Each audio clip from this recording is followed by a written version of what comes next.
ერთადერთი ვაჟის საფლავის მიტოვება ლაფაჩებისთვის მთავარ სატკივარს წარმოადგენს. დენილი ოჯახი მიცვალებულთა ხსენების დღეს წერსაც მხოლოდ ლოცვით შემოიფარგლება.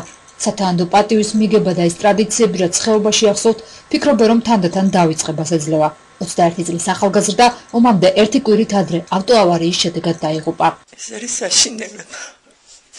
აღგვეხნეული ჯოჯოხეთი 40 გადავიხადეთ თბილისში. ერთადერთი სადაც დაიღუპა იმ ადგილზე გვაქვს ნიშანი გაკეთებული და იქ თუ მივდივართ. სასაფლაო არ არის დაცული, მაგრამ ხალხი ხო შედის და გამოდის და იძახიან რომ სასაფლაო ჯერ ხელი არ აქვს ნაახლები, მაგრამ ჩვენ ვერ მოვასწარეთ საფლავის გაკეთება და ფაქტიურად ახლა ის მიწა გადაული ზეიდან და იკარგებს, ადგილმდებარეობა იკარგებს. დენილები ამბობენ, რომ მათ მწუხარებას არსებული ვითარება წაორმაგებს. ზოგიერთი მათგანისთვის უცნობია, გადაუშვათ თუ არა ლიახვის ხეობის საფლავები 2008 წლის საომარ მოქმედებებს. ჩემთვის ძალიან ძნელია, რომ ორი ახალგაზრდა ძმა ორივე ერთად დამეღუპა და იქ არიან დაკრძალულები. ჯერ ჩემთვის ის ფაქტი, რომ ისინი მიცვალებულები არიან, ძალიან ძნელია მაგის წარმოთქმა და მაგისი გააზრებაც კი, მაგრამ ის ყველაზე ძნელია, რომ აღდგომას მაინც ვერ ვახერხებ მათ საფლავზე გასვლას და ქვეშესამდობარის თქმას.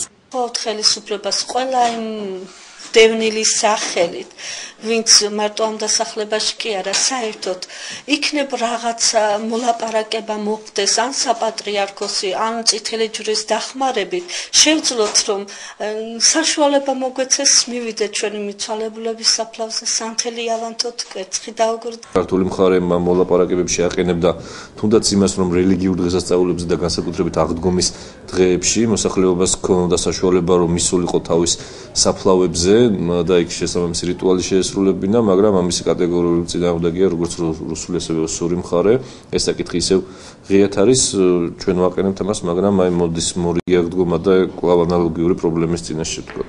ექსპერტები ფიქრობენ, რომ პროცესის დასაწყებად აღნიშნული გადაწყვეტილების სასიკეთოდ მიღება მნიშვნელოვანი კომპონენტი იქნება. თუმცა ხელისუფლების შემდეგ საკითხის განხილვაში ვეღარ საპატრიარქო ერთვება. აუცილებელი იქნება საპატრიარქოს ჩართვა, მაგრამ რამდენადაც ვიცი, რუსული ეკლესია თავის მფარველობის ქვეშ აპირებს თქვა ვერ ვიტყვი, მე არ ვიცი ისინი ასე, მაგრამ მიმართვა ამისი არის, რომ რუსეთის ეკლესიის ავტოკეფალიის ქვეშ მოექცეს ეს. მე ეჭვება ასეთი გამოცხადებების შემდეგ, რომ ყურად იყონ ჩვენი ადამიანების თხოვნა. ოკუპირებულ საფლავებზე დარჩენილი მიცვალებულთა ახლობლებს სასულიერო პირები ლოცვისკენ მოუწოდებენ.